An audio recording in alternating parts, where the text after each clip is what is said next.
My name is Emily Carter. For 5 years, I put my entire life on hold to take care of my father.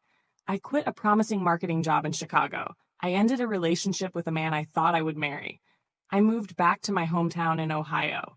And every single day, I cared for Dad. When he was diagnosed with Parkinson's disease, my older sister Rachel promised she'd help. She cried during the family meeting. She hugged me and said, "We'll do this together." But after the funeral of our mother, Rachel disappeared. Not completely. She called once every few weeks. She sent birthday cards. She posted photos from vacations in Florida, Hawaii, and Europe. Meanwhile, I was helping Dad get dressed, helping him eat, helping him walk, helping him survive. The hardest part wasn't the physical work. It was watching the strongest man I ever knew slowly lose pieces of himself. Dad had owned a successful construction company for over 30 years. Everyone respected him. Everyone admired him. But disease doesn't care about reputation. It takes what it wants. And over 5 years, it took almost everything. Still, I never complained. Not once, because he was my father. And I loved him. One evening, while I was helping him onto the porch to watch the sunset, he grabbed my hand. His voice was weak. "Emily?" "Yeah, Dad?" "Thank you," I smiled. "You don't have to thank me." "Yes," he said, "I do." His eyes filled with tears. "I know what you've given up." I looked away, because hearing that hurt more than I expected. For years, nobody acknowledged what I sacrificed. Not relatives, not neighbors, not Rachel. Nobody, except him. 3 months later, Dad died peacefully in his sleep. I found him the next morning, and part of me died too. 2 weeks after the funeral, Rachel suddenly became very interested in family matters. She called constantly, asked about Dad's paperwork, his bank accounts, the house, the investments, things she never cared about before. At first, I thought grief affected people differently. Then I noticed something. She never asked how I was doing.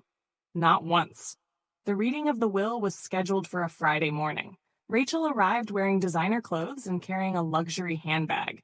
She hugged people dramatically, cried loudly, made sure everyone noticed. I sat quietly, exhausted, emotionally drained. The lawyer opened Dad's file. My stomach tightened. I wasn't expecting a fortune. Honestly, I just wanted closure. The lawyer cleared his throat, then began reading. Several small donations, some gifts to charities, a few personal items. Then came the major assets.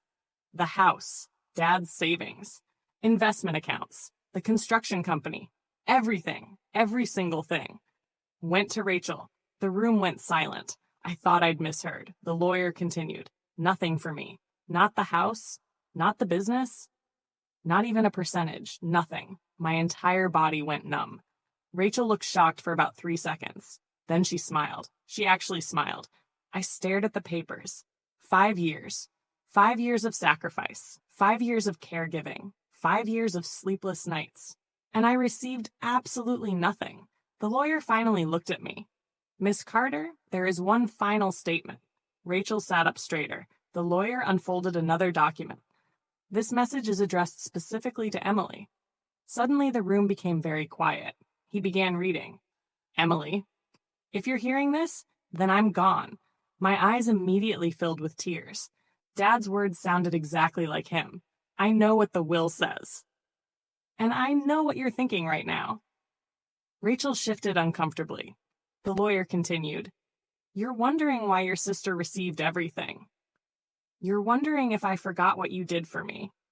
I didn't." I felt my chest tighten. "For 5 years, you gave me dignity when I was losing it. You gave me patience when I didn't deserve it. You gave me love when I felt impossible to love." Tears rolled down my face. Across the table, Rachel looked confused. Then the lawyer read the next paragraph. And everything changed. The inheritance Rachel received isn't actually hers. Rachel's smile vanished. Every major asset has been placed into a family trust. The lawyer paused. Rachel suddenly sat forward. "What?" The lawyer ignored her. "Rachel can manage the trust only if she meets specific conditions." Now everyone's attention was locked on the lawyer.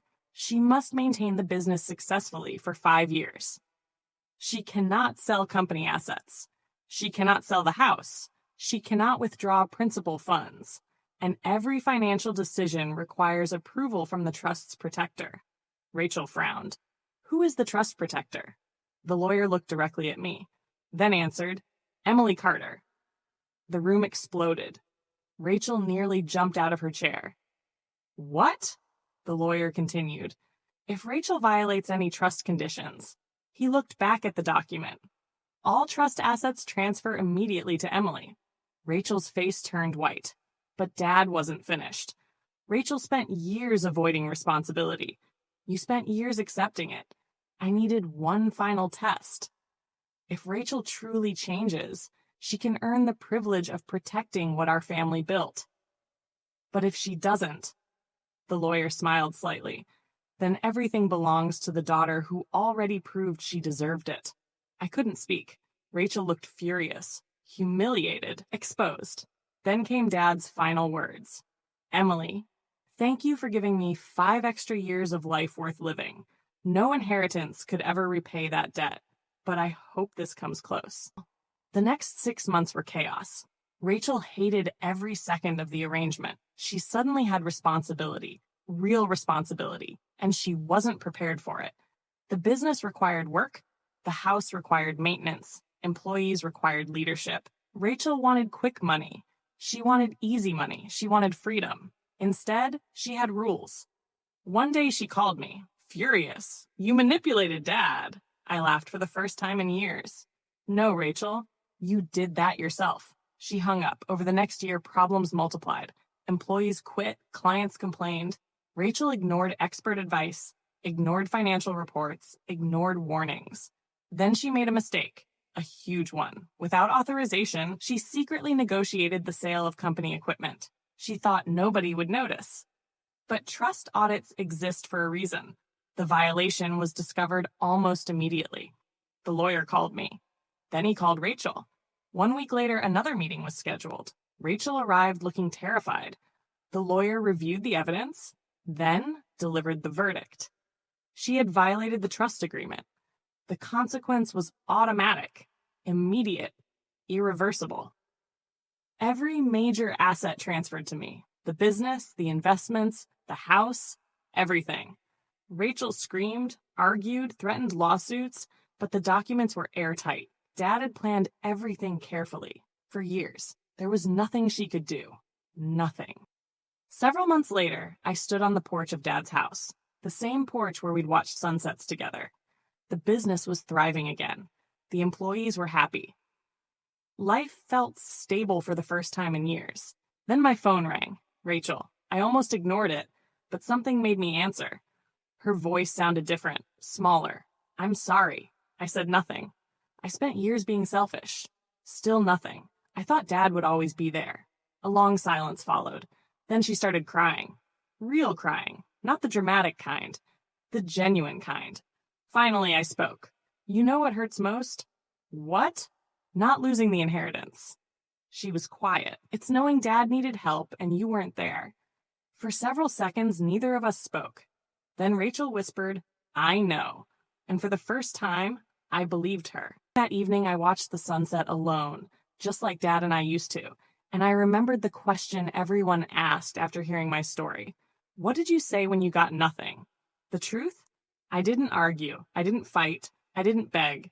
I simply said, if that's what Dad wanted, I'll respect it.